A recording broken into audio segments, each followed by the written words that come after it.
Here I thought we'd be watching a messenger run. So yeah, Celeste. This is a speed game in which you do things. Basically, you jump and you run and you dash and you wall climb, and that's all of the mechanics in the game. There's literally nothing else. So we can't dash yet. We have to complete the prologue in order to unlock the ability to dash. And that's when the fun starts. Yeah. So right now they're just bunny hopping. They're out here looking like Foon, crossing the bridge. And they jump off the bridge, and this magical bird tells them, hey, you have this ability. So remember, chat, that you, at any point in your life, if you're struggling with something, Celeste teaches you to jump off a cliff, and a magical bird will help you out. Please don't actually do that. Anyway, Cookiepocalypse is entering Chapter 1. It's worth noting that this game is measured in in-game time. So even though the runners aren't currently synced up, if you look at their timer, you'll notice that Cookie started earlier than Ben. So, right.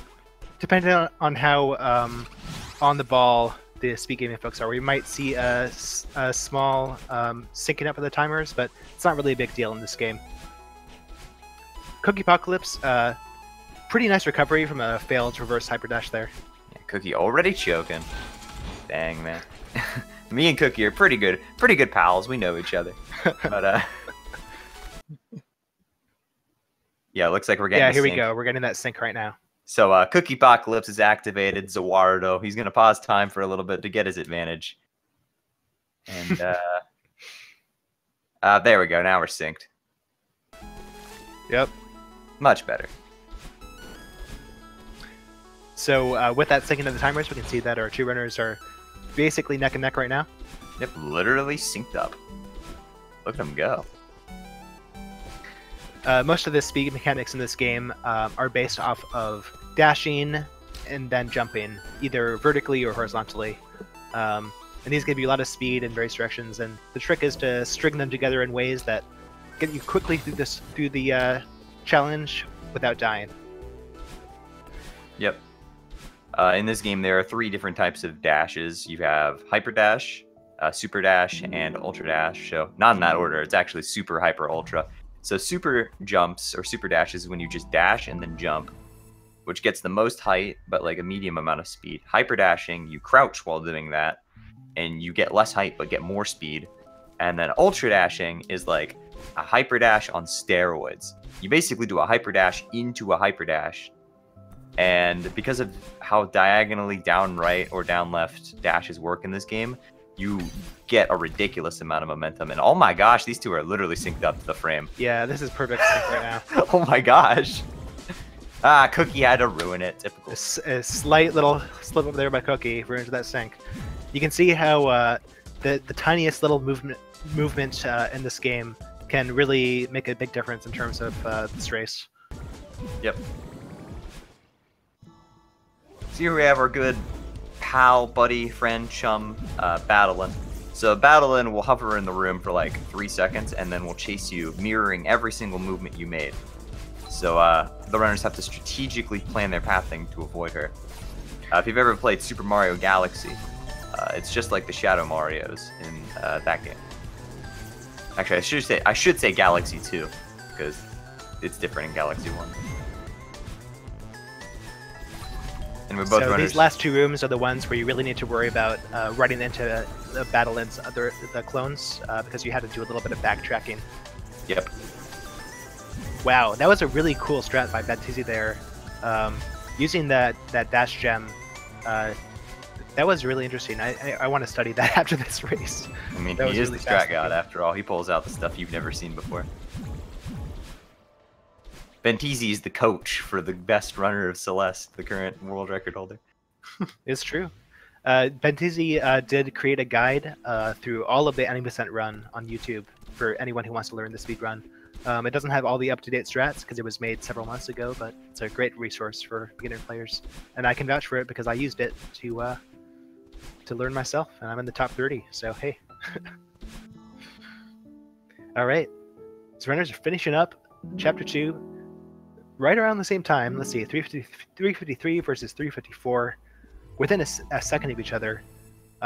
This is a really great race so far. Yeah. Both runners doing a pretty good job. Unusual. Kappa.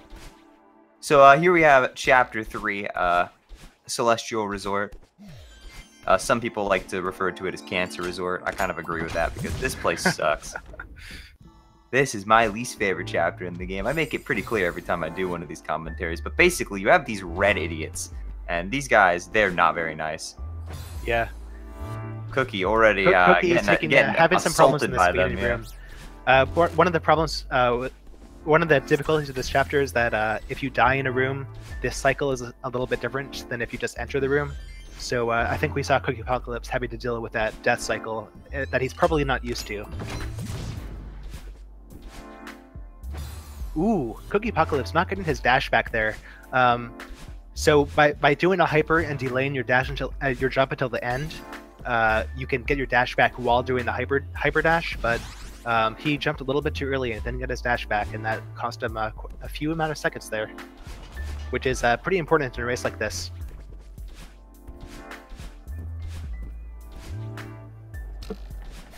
So Benteezy just making progress.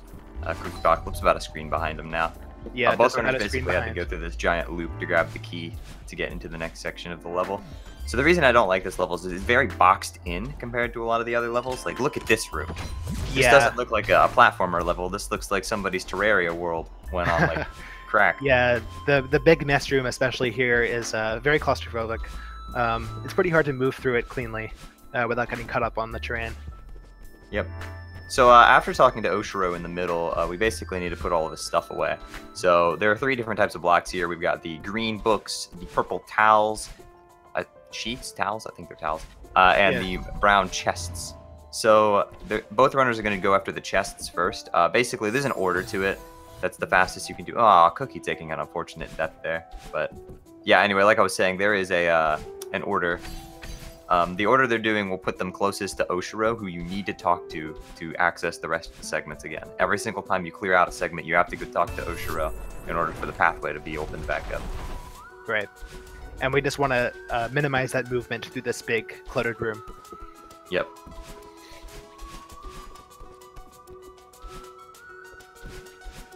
Very blocky room, so it's definitely better for it to be less movement. So yeah, basically you flip these giant switches and all of the stuff gets put away. Pretty cool. So Ben only has 1 left to do. He's got to get the purple towels now. Yeah, Cookiepocalypse, I guess 2 or 3 screens behind right now. Not a huge deficit. We'll see how things develop. If they still have Oshiro. Ben going for that ultra dash. Ooh, that was a clean strat. See, Benteezy probably going to go for the cycle skip in this room. He got it really nicely done there. It's a very close call with that one. So now Ben has cleared out all. Cookiepocalypse going for it too, getting the same cycle skip. Very nice. Then getting that corner boost, overshooting the button a little bit, but it's not really a problem. Classy. So after they get the key from clearing out the entire room, they have to climb the shaft. And this is a nice shaft. And now that that's over, there's only a little bit left of the level. They have this extraordinarily long room right here. Nice. Cookiepocalypse. Oh, entering with an ultra, but missing that lock switch over there on the top left. So it took a couple more seconds to get through that room that he would have needed otherwise. Still very competently done though. Benteezy going for the quad hyper, gets it on his first try. Really cool strat there. 4 hypers across the platform. You can see him taking his little victory ducks there. Cookiepocalypse going for it now. Ooh. Alright, he's going for the death cycle. Gets it on his first try. He only lost a second or 2 there. First try every time. So now Ben is in the segment where we have to deal with Oshiro. So Oshiro, basically he turns into this giant guy with a big head. And he's going to charge at you. He'll send a little lightning bolt across the screen to indicate he's about to charge. And the thing about him charging is not only does he kill you, but when he charges, if you are near him, you sort of get this like ultra instinct bullet time sort of thing, where the game will slow down. Except the only problem is the in-game timer doesn't slow down. So getting near Oshiro while he's charging actually loses time. Yeah, it also, at least for me, it kind of messes up my timing when I get Yeah. the slow down from a Shiro. So I really would prefer it not even exist. But Matt, can you please remove? Thanks. So both runners just about neck and neck now. Cookie definitely caught up because Ben took an unfortunate death to the Yoshiro first room. The room that Benteezy, that both of the runners are in right now, extremely long room. This is kind of a maker or breaker of a run or a race. Yep. This is the legendary reset room. And Oh Cookiepocalypse wow, actually really well comes out done by ahead. both runners there. Let's see, 9:10 on Benteezy's side And and 9:16 on Cookie's side. So Benteezy is about 6 seconds ahead right now. This is a really close race.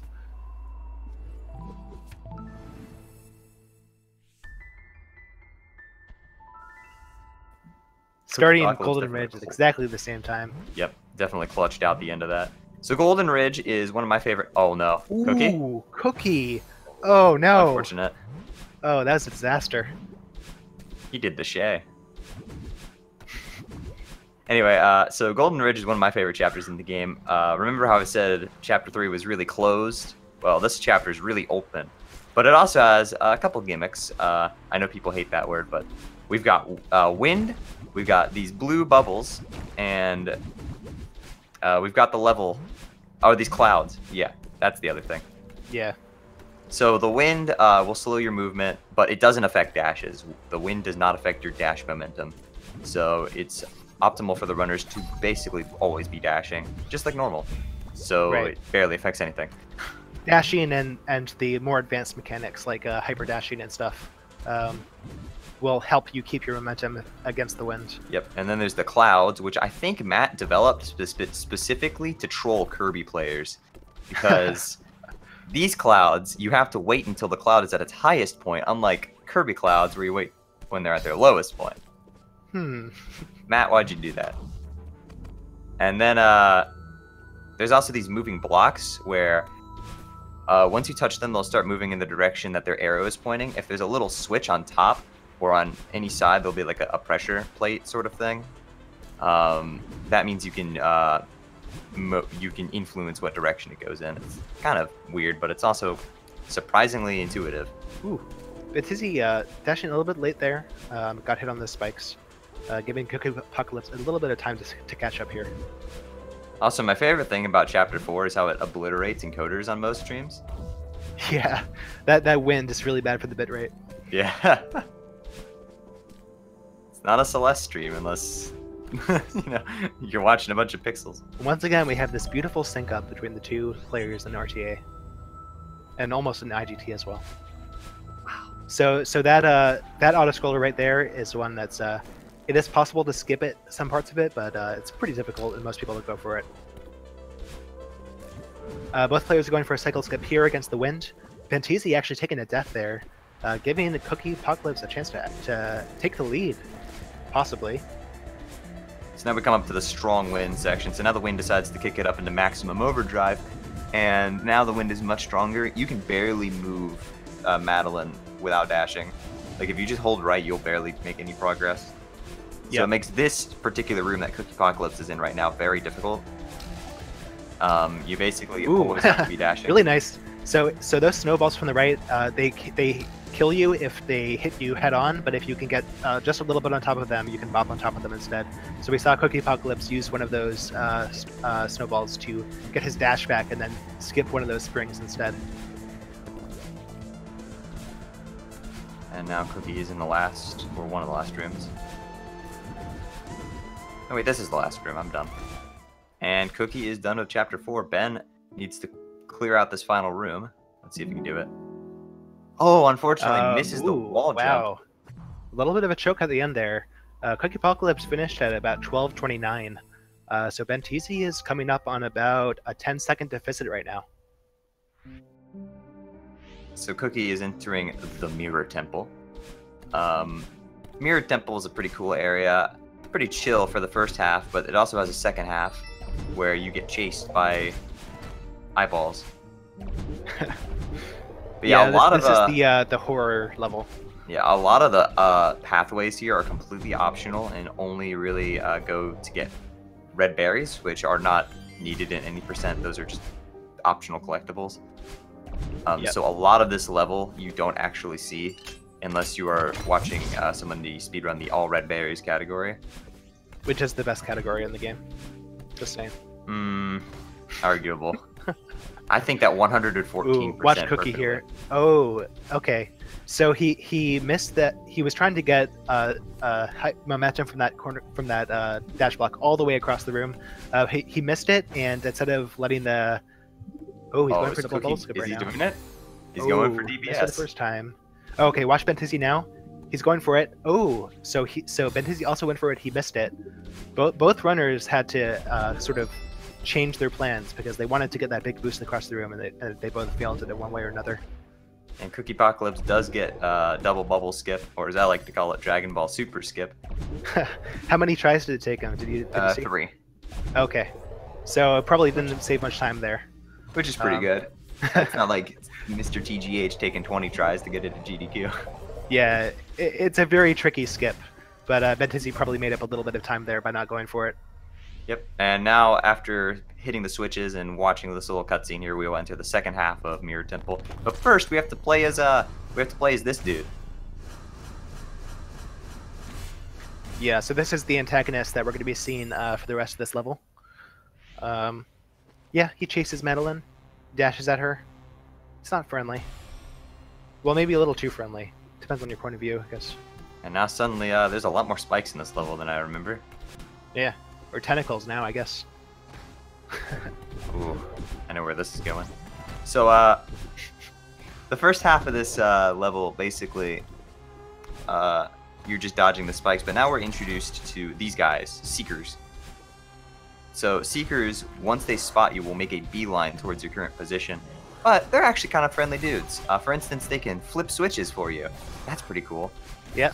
So we already saw some of the AI manipulation to get them to hit the switches. Ooh, yep. Nice. Cookiepocalypse knocking that one into the switch. That one's a pretty hard one to get. I only rarely get that one. That's a really nice time save right there. Cookie just styling all over the Seekers. Cookie in this last really crucial room right now. This room getting chased by the Seeker and dealing with all of these switches. Wow, that ultra there, I haven't seen that before. That was a really nice way to avoid having to deal with that wall bounce, that really precise wall bounce at the end. Yep. Ooh. Oh, Cookie was apparently holding up right. Unfortunate for him. Benteezy accidentally upward dashed there instead of a normal dash, but he managed to fix the situation. There was definitely some improv there from Benteezy's side getting through that room, but he did it in quite a nice amount of time too. Ooh, Cookie going for the reverse strat. Does get it. So that's one of the very first skips that was ever discovered in Celeste speedrunning, was how to skip what Benteezy is doing on his screen right now. That was discovered like a day after the game came out, I think. Yep. And it's really crucial for speedrunning because it's it pretty easy to do, and it saves like 1 to 2 minutes. Something like that. Again, there's a lot of the chapter they just skipped that you do see in the all red berries category, because you gotta get the red berries. And now we come to everybody's favorite segment in the game. We have to carry Theo. So Theo, while you're carrying him, you cannot dash and you can't go fast, but by throwing him, dashing him, jumping, and then immediately catching. Wow. Do you think using that Seeker respawn there was intentional? No, but it was really cool. Blasted him through. I mean, it's Cookie. Nothing he ever does is intentional. Yeah, so this is basically the escort quest of Celeste. And everyone knows how much gamers love escort quests. Yep. Thankfully, it's a little bit more interesting than a normal escort mission. Yes, true. So Cookie's going to use the momentum from that platform there to just barrel on through to the next room. So yeah, so by throwing him, dashing to him, jumping, and then catching him, you can basically just dash and keep your momentum. And you can still bunny hop while you're carrying Theo. Cookie showing some really clean movement through this Theo section. He's already past the dangerous part. Now he just needs to get through this sort of obstruction section with the eyeball pulsing shockwaves at him. Oh god, please. Couple hiccups in this movement, but not a big deal. And I think he got Benteezy in the same room now. Also, kind of not picking up Theo there in the air like he wants to. So losing several seconds in this room that he doesn't want to lose. Yep, this guy's pretty mean. What the? Oh man, that's just brutal. All right, 1747 on Benteezy's side and about 1739, I think, on Cookie's side. So still about like a 5 to 10 second difference between the two runners. Really, really close race. Very entertaining. And now the runners are entering Chapter 6. All right, Cookiepocalypse going for Lake Skip. He failed his first try. This is a really precise skip. Yay, he got it. Second try. Very nice. Good job. I'm sure Benteezy will go for it too, so we'll see. That might turn the tables a little bit if Benteezy can get it on his first try. Yeah, so Lake Skip was one of those skips that for a while was kind of a joke in the community because it's like, this isn't worth going for. But a certain patch to the game made it a considerable amount easier to do. Yep. And then everybody was like, oh, this is totally worth it. Yeah. And Benteezy does get it on his first try because he's an alpha gamer. That'll even the score a little bit by a few seconds. So Cookie's going to abuse a little mechanic called neutral wall jumps there to get all the way up to the top without having to get the feathers. So we saw Cookie just do is he did a hyper off the Kevin block, that grumbly block, to quickly get a falling block out of the way in order to avoid having to wait for his Kevin block to run into it. It's just one of these tiny little time savers in reflection that really add up if you can do it right.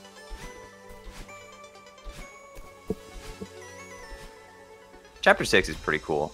It has a lot of fun mechanics. It's got the Kevin blocks, or the Crusher blocks, but we call them the Kevin blocks. The reason we call them Kevin blocks is because of the way the sound for them was recorded. You should look it up if you haven't heard it before because it's hilarious. Yeah. But the one disadvantage that Chapter 6 has is that it introduces these things. Pinball bumpers.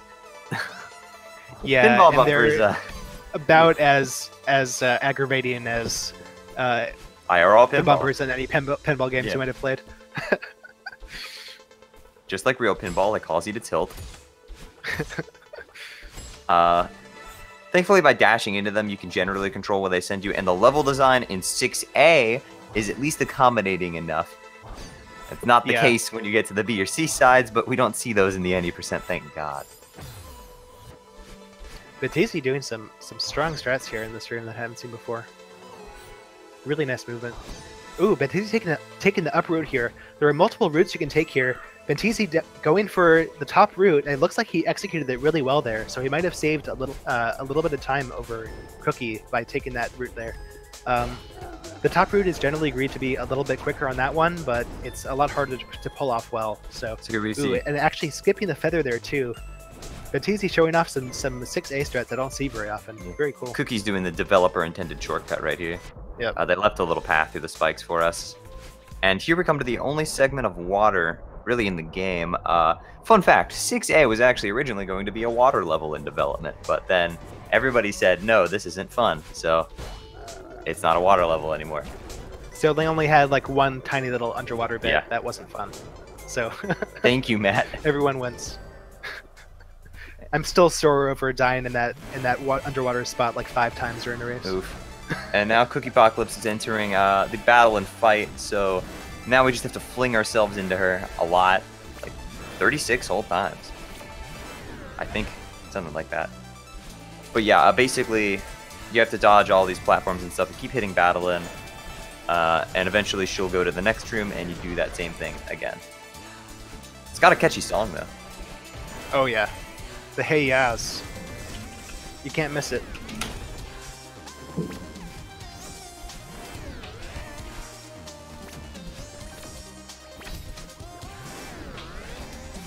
A lot of what we see the runners do in this battle and fight is to, after hitting her, there's a small recoil part where you can't really do anything. So the trick is to recover from that recoil as fast as possible and usually try to get back towards the ground, because the ground is where you execute most of the movement tech from. Yep. Something also worth noting is that Battleline has an enormously generous hitbox. Yeah, she's sort of like a black hole. Like if you get anywhere close to her, she'll kind of suck you into her. And also like the projectiles she shoots don't really have hitboxes until like they kind of leave her area. So it's a little more permissive than it seems. So some of these close calls are not actually that tricky. Cookie with the grade A save. Goodness. Benteezy, he had a little ultra strat there earlier that he failed once, then he got the second time.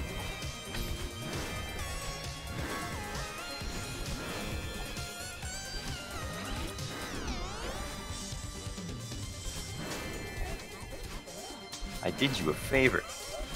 You aren't a mountain climber. Alright, Cookie now entering the remix section of the fight. It's kind of the last third of the battle and fight here. So in addition to having to knock into her and avoid her projectiles and lasers, there are also these moving blocks that become much more part of the levels. You're going to have to see him here in this. He's going to have to use the momentum from that block right. Ooh, he didn't quite get the momentum enough. He jumped a little too early there. So he has to redo the room. There we go. So now we throw feathers into the mix. It just keeps stacking itself.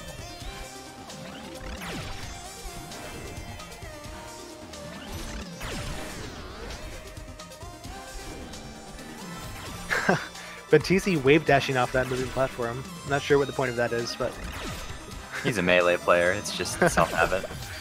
Ooh, Cookiepocalypse taking a death to the giant laser. That is unfortunate. This is the very last room of the fight, too. Yeah, it's a long one. Very long, yeah. So let's see if he can... Ooh. Got it. All right, good job. He's through. So now we're going to talk to Battle and get our level up, and now we can dash twice.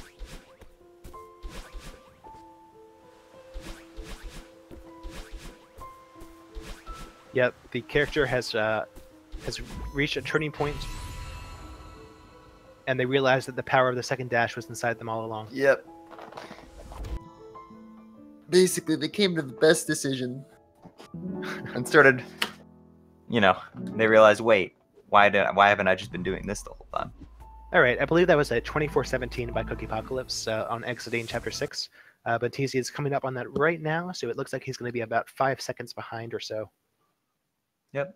And we're coming into Summit, the final chapter of the game. So remember how we just climbed the entire mountain? Well, we're going to do it again. So Summit is essentially a retread of the 5 main chapters and then a exclusive section at the top. But this time you have 2 dashes, so everything's much faster. Yeah, there's a lot more kind of open air in this level, and it really gives you room to let those 2 dashes shine. Yeah, this is definitely the level where ultra dashes are the most prominent out of all of them. You see them a lot in this level. Yep.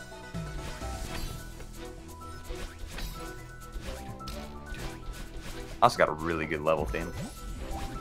Cookie having a really good start to his summit. Like, just flawless movement as far as I can tell. It could have been a couple seconds better. Needs to work on his smashing. Ooh.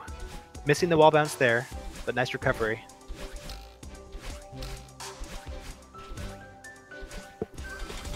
So Cookie's in the Chapter 1 section now. Right. So all the levels we've gone through before, starting with 6 and then 1 through 5, gonna have to basically go through remix versions of them with that are designed for 2 dashes. 2 dashes is always better than 1. Oh yeah. This is still a really close race. Yep, anything could happen. The race isn't over until they're Like, at the top of the mountain. It really doesn't get much closer than this. I don't think they've been more than like 10 seconds apart the entire race. It's not over till it's over. Yep. And now we're in the Chapter 2 segment, so we got Dream Blocks. But something new we can do with Dream Blocks now is you can hyperdash out of them. You've always been able to do this, however, the level design in 2A didn't allow for it because... Cookie missing that lock switch, having to go back for it, but really, like, nice improv there. Yeah. So you might see Cookie using hyperdash. Yep, he just did it right there. So basically, it gets rid of one of your dashes, but it's okay because you still have a dash in order to enter the other dream block. That's the reason you couldn't do it in 2A, it's because you didn't have enough dashes. There's only like 1 or 2 places where you could maybe use it in 2A. Ooh, Benteezy, that's a really unfortunate death right there. Because it was at the very end of the room. Ooh, so yeah, Benteezy losing a little bit of confidence in that room, taking the spring on the left instead. That definitely helps Cookie widen his lead.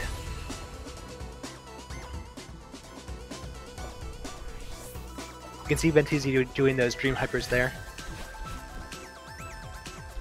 So so here we are in the Chapter 3 segment of Summit, which is the hardest area in the entire game. Remember how we didn't like the Dust Bunnies? Well, they're back in full force. Yep. There are some really, really long rooms in this section. And they're all cycle-based. So if you die in them, you have to do it on the death cycle. And not all runners know those. I mean, for that room that Cookie just got through, I don't even go for the death cycle. I just exit and re-enter the room because screw that. Yeah. So Cookie going for the Ultra Strap, misses the dash. Misses the dash gem. So you just saw him exit and re-enter the room because he wasn't used to the death cycle. Yep. And it looks like it paid off for him. Yeah, that right. I never do that room on the death cycle. That ooh, Benteezy going for a really epic cycle skip. Oh no, he just barely got clipped by that. He was going for a really intense cycle skip with that Ultra. He's going for it on a second try here. Ooh, Cookie having a little bit of trouble going down. Oh, I think Benteezy lost his nerve there because he dashed back where he came, but at least he didn't take a death. Let's see if Cookie manages to escape the clutches of Bob. All right, he does. Ooh, I think Benteezy dashed upright when he meant to dash to the right. Benteezy having a little trouble with this triple Ultra room here. Okay, looks like he's back on a. All right, looks like he's back. Got nervous a little there, but yeah, he's going into the Franker Z room now. Franker Z. I didn't know. People were saying like Franker Z, and I was like, wait, what do you mean? There's no dog in that room. And then someone showed me, and I was like, yeah, oh! once you see it, you can't unsee it. Yeah, you can't unsee it. So Cookie's now in the Golden Ridge chapter segment of Summit. I can speak English words really well. Did you know that? Cookie going for a really cool auto-scroller skip right here, and he got it really beautifully done. That's like the best way you can pull it off. Here we have the vertical auto-scroller, which isn't skippable because, I mean, it's a vertical auto-scroller. Good luck. There is this last bit here, you can sort of skip like a half second of it by doing what Cookie just did. Yep. I'm still not sure how much that's actually worth it. Well, here's a little flow chart for you. RUTGH? If not, then no. If yes, then maybe. Only on Sundays. Are you TAS? Just go for getting TAS that auto-scroller skip? Nice. Ooh, wow. A really close save by Benteezy there. On the beginning of that. On his way out. He's getting out of you. Alright, so Cookie's entering at about 29:36. We'll see how Benteezy does. I think he's probably about 10 seconds behind. Or maybe a little bit more. Yep. There are a lot of really cool skips in this section that Cookie's in right now. Including one of the most important and tactical skips in any speedrun. Oh yeah. But first, we got the double spike jump skip, so let's see if Cookie nails it first try. Easy Nicely for done. him. So that skip's going to have to go. Skip out, going underneath. There's a little room down there with some obstacles, so he just skips right up the path that the bubble's supposed to take you in. Correct. But you do actually see that room in ARB because you can't do that skip on the left side of the room because the block is one higher for some reason. Yeah, it's still possible to skip it, but it's a lot harder. And Cookiepocalypse, he's gonna go for it. He's going for door skip. He nails door skip first try. And that looks like saves pretty 9 optimal years. dashing too. Probably saved him about 1.5 seconds to 2. Yeah, the optimal dashing saved him about 2 seconds. Door skips it saved him about 9 years, you know.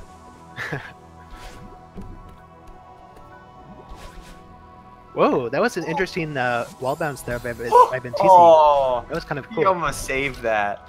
Yeah, so Cookie taking a really costly death in this long room here.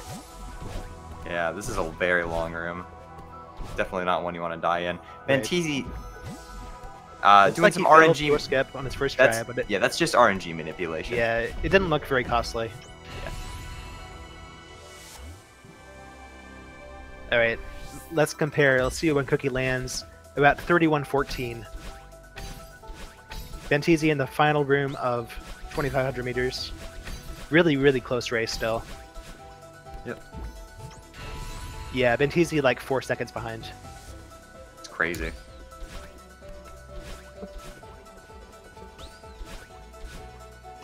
So once Cookie, well, I'm assuming once Cookie finishes the run, we're gonna wait to see what Ben's IGT time is before declaring a winner. Yeah, I mean we might even have to wait Like, let's just see what happens. A lot can happen in 3,000 meters. So first we have the downdraft section. Everything's heavy because the wind is blowing down. Don't question it. It doesn't make any sense. But basically, it's like you're playing Super Smash Bros. Melee. Everything's like, ooh, Cookie taking an unfortunate death there, but it's okay. Yep. He's keeping on the confidence. Benteezy And now hitting through this section with a lot of confidence right now. Yep, Cookie's now going to switch the air current. He's in the updraft section now, where everything's very floaty. So it's basically like it just went from melee to brawl. Your references are flying right past me. That's fine. Oof. I mean, I love playing Super Smash Bros. With Any friends. smashers in the chat?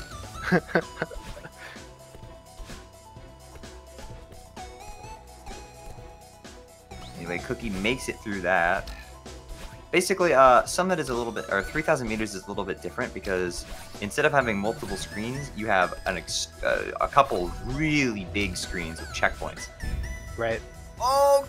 Oh! Wow! Cookie. That might have been it. That might be the turning point of this race. That really sucks. For Cookie. Wow! And Benteezy made it through Flag 13 there without any problems at all, and Cookie's still stuck back there. That's a really big deal.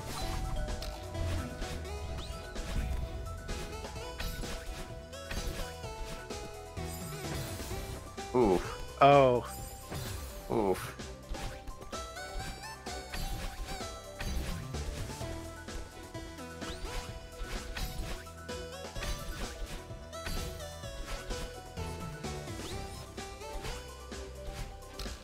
Benteezy really turned this around in the last 30 seconds. Yep. All eyes on By Benteezy's playing screen right now. this 3,000 meters has been really incredible by Benteezy. He's entering the last set of challenges, the final screen in the game.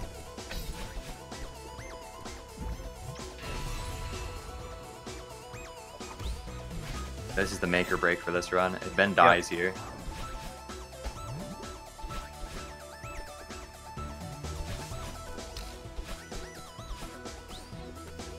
Benteezy taking it kind of easy on this last few flags here. Ooh, he doesn't get the checkpoint. Let's see if that's going to sting him. He's doing all right. Oh, wow. That looked like a really close dash there, but he got it. He got that flag 1 checkpoint. I think this race is Benteezy's to lose right now. Yep. And Benteezy is about to finish. Wow. That's it. Amazing. Benteezy finishes, and we just got to wait for her. And Cookie just kind of rubbed it in with that last flag 2 death right there. Wow, that was incredible. That was a very close race, yeah. Cookie's just got to climb his flag 1 segment real quick.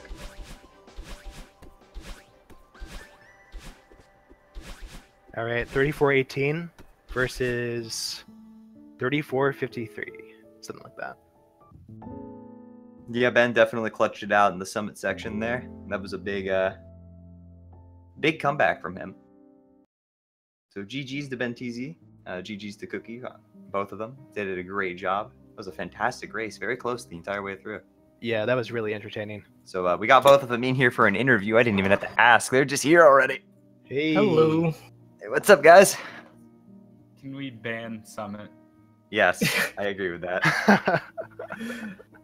I lost Yo. 45 seconds in just 1,000 meters and 1,500. Like, just those 2 parts of Summit, I lost almost a freaking minute. I was like, really? Really? Come What's on. your summit time? My final time was 9:52 for Summit, I think. I had a 10:30. Ouch. Yeah, I gotta tell you guys that the race, Cookie was ahead by like 5 to 10 seconds for most of the run. You know where it all turned around was flag 13. That was it. Not even like the really late death I had at 2,500 meters that I like almost saved, and then You almost still saved that, didn't. yeah. I saw that. You were very close to saving that. That should have. This game's bad. That should have worked. It would have been so cool. But that in run my was a roller opinion, coaster I of had emotions for me. I had the moral victory because I won RTA by like 5 seconds. Cookie not done on the race shuttle. I was like, oh wow, fun. That sucks. But then I opened the stream, I saw the timers. I was like, oh, okay. I guess I won. And I would have been okay with losing though. Honestly, at like this point in the tournament, I kind of haven't really been playing the game much, so I'm kind of surprised that I got like a time this good, and I'm kind of happy with it. Honestly, like probably the last like 25 hours I've put into Celeste have just been me doing assist mode runs. I seen that. You're Nice. dominating the leaderboards. I saw And that. there's like a couple places still that like assist mode muscle memory is starting to like creep into my Uh-oh. Yikes. Well, I guess that's not a problem anymore, since unfortunately you're out of the tournament now, right? Yeah, I never have to run the real version of this game again. You had a good run though, man. Can we get an assist mode tournament next, please? Dude, if an assist Might mode happen. tournament happens, it's just gonna be like whoever has a good 5B wins. Yo, Cookie, you play on like full-on God mode assist mode or just like entry plus? Full on God mode. Nice. Honestly, I That's mean, the only way to there's play a it. lot of, That's the only way to play it. There's definitely a lot of like potential there for interesting strats and stuff. There's like a lot of gaps I feel like the developers put there like for that purpose almost. honestly, I don't know why any percent bans assist mode. I mean, they should allow it. Why would you ban anything? That's arbitrary. See, really, assist mode still has like all of the important things. Like there's movement, and Theo is still really annoying. Those are like the main two. Yeah, so GG's to both of you. Congratulations, Ben, on your win. Is there any last thoughts any of you guys have? I'm really sad about that Reflections because I touched that Big Kevin at like 259 and that was like 15 seconds faster than I've ever been there before in my life. Ooh. And then I died 3 times in Battle Line in ways that I've never died before in my life again. So it was a very tilting Reflections, but other than that, it was a fun race. I also had some kind of weird stuff in Reflection. There were like a couple of things where I like just barely like clipped a spike because I was just trying to go too fast, and like I did it at the very end of like 3 different rooms. There's one of those really long vertical Battle Line rooms where for some reason Madeline dashed down right instead of straight, and I just dashed face first into a spike. I was like, oh, that was cool. Glad I lost 6 seconds there or whatever for no reason. So Yeah. And Those are my 6 final seconds in thoughts. this race was a really big deal. Like right up until as I said, like flag 13. Like Cookie, you took a couple deaths there, right? Yeah, I died twice. Yeah, that was pretty The unfortunate. first one was right at the end and like the worst way possible. which one is 13? Is that the ding dong? 13. Yeah, is it's the ding one dong one at 3,000 meters. Yeah, with the updraft, right? Yeah. That one's so annoying. I hate that. See, normally in assist mode, you just dash up through that whole screen. You don't have to like play it.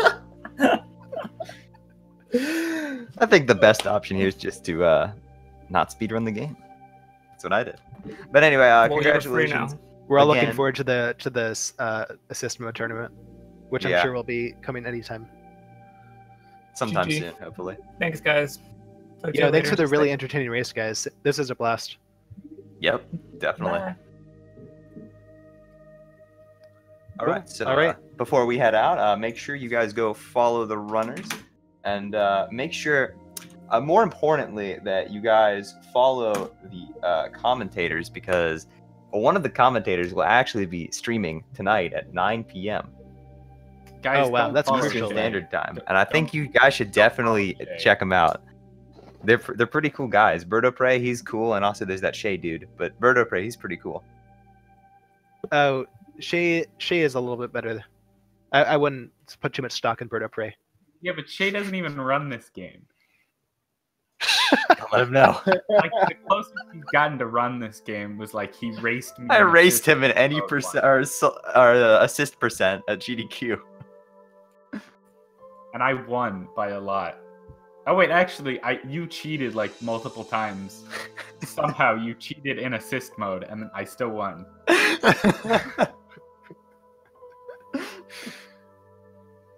All right. Thanks for watching, folks. Yeah, everybody here have a great night, and hope to see you again sometime. So take care, guys. Peace.